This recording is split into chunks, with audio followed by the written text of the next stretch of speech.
Hello and welcome to week one of Social Problems. Very excited to have you here. Again, if you guys need anything, please don't hesitate to email. So each week, we're going to go through the same kind of standardized process. We're going to go to our lesson. It says lesson one. Okay, you know that's the right one because the due dates for whatever's due that week, that'll be that Sunday, are right here. So again, week one ends on January 17th. So you guys will always come in here. They have a heading for you. And then under lesson overview, that's going to tell us what we need to do for each week. So let's go ahead and open up our lesson overview. And this tells us this week we need to read chapter 1. Okay, so how are we going to read chapter 1? So again, your book is right here on the textbooks. So just right click on that or just open it, of course. And then you can click on this right here and it downloads for you. Then you just hit open when done. Sorry, just to do the ridiculous steps for you. But again, here's your book.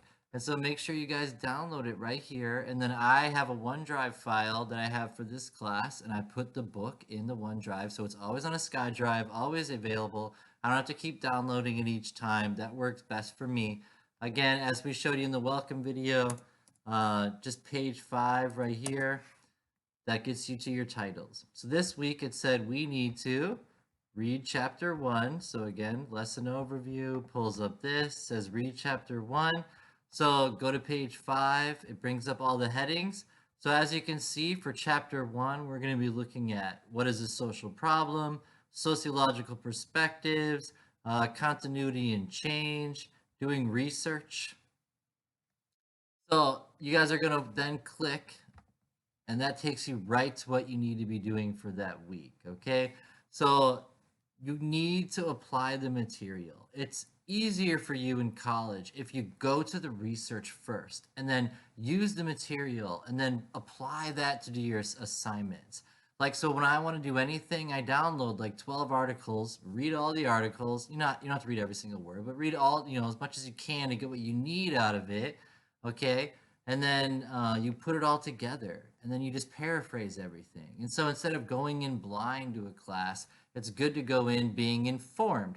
So the best way to be informed is to read the chapter. So when you're doing your discussions, when you're doing your projects and your assignments in this class, you want to refer to the book. Okay, that's going to be your best friend always in college. The material's there for you, and if you use it and you use it well, it just makes things go a lot faster for you and a lot easier, and you're kind of learning what's going on, okay? So that's what you guys are going to do. So again, you kind of get introduced to what is a social problem. It's talking about anything that has a negative consequence. And so as I talked about in the introduction in our welcome video, when you think about things like race and inequality and sexism, okay, and xenophobia, uh, then you start to tear down the lines of, a lot of things have negative consequences for a lot of people. Okay, racism has incredible consequences. Sexism ended up denying half of the planet the ability to participate for, thousands of years. That's half the planet, half the potential Einsteins that weren't even allowed to vote. Okay, so this has real world effects, the stuff that we're going to be talking about in this class. But again, in general, we're looking at anything that has negative consequences for people. But we're not going to talk about every possible social problem. We're going to be talking about the big ones from the sociological perspective. Again, things that we introduced in the welcome video: race, sex, social class, religion, education, poverty, which is part of social class. All poverty is being in the lower class. And so we need to be able to then the book, as you guys read chapter 1, you're going to get into this. As I talked about again in the welcome video, we're going to be applying these theories in each one of these chapters. Okay, we're going to need to be applying functionalist theory and conflict theory and symbolic interactionism to understand where race comes from. Where does sexism come from? Where does xenophobia, fear of other cultures, come from?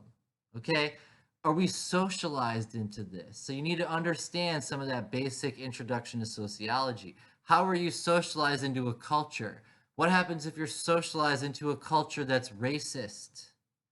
Okay, And that's what you guys are going to be talking about this week. So again, we're going to need to think about the big sociological concepts like culture and socialization, how we learn about this way of life.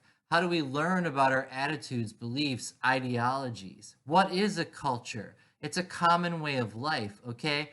But what makes a common way of life? What makes a culture? And it's all the variables: language, food, attitudes, beliefs, religions, type of government, things you like to do, ways you spend your time.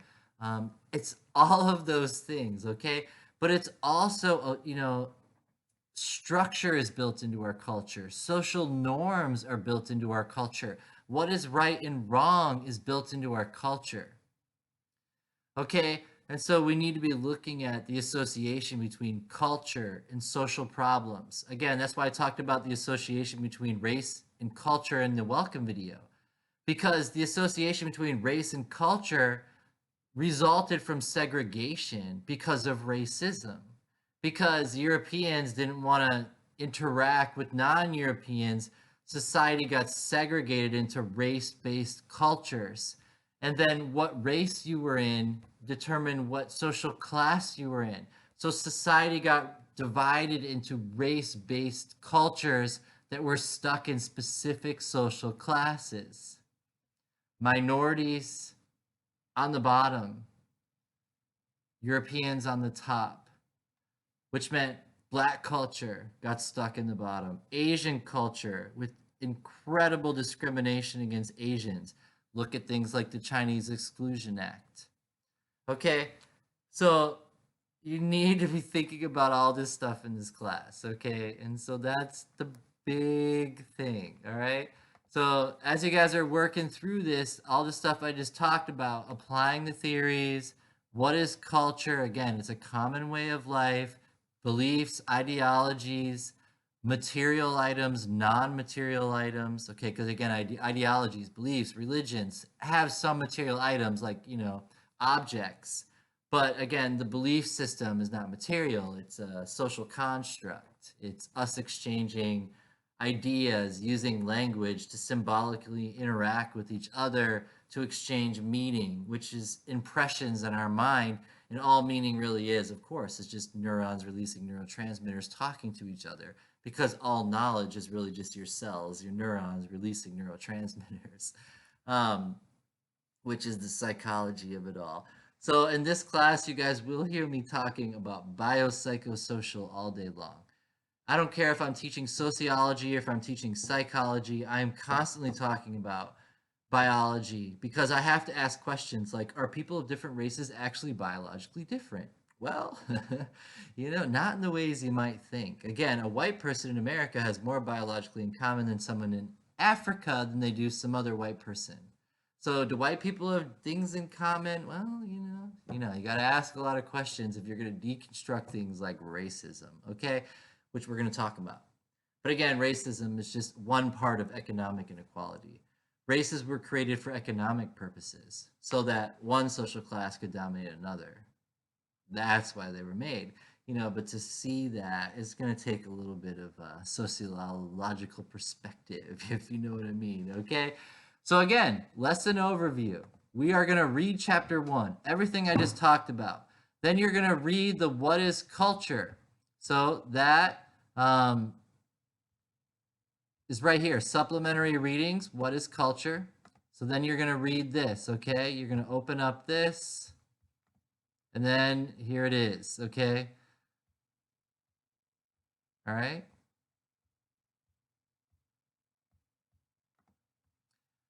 Then for your assignment this week, you guys are going to look at the discussion questions. So click on your discussion question.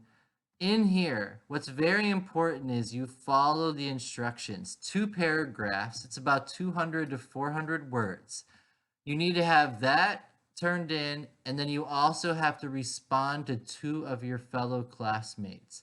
So here's how it works, right? Read the discussion point.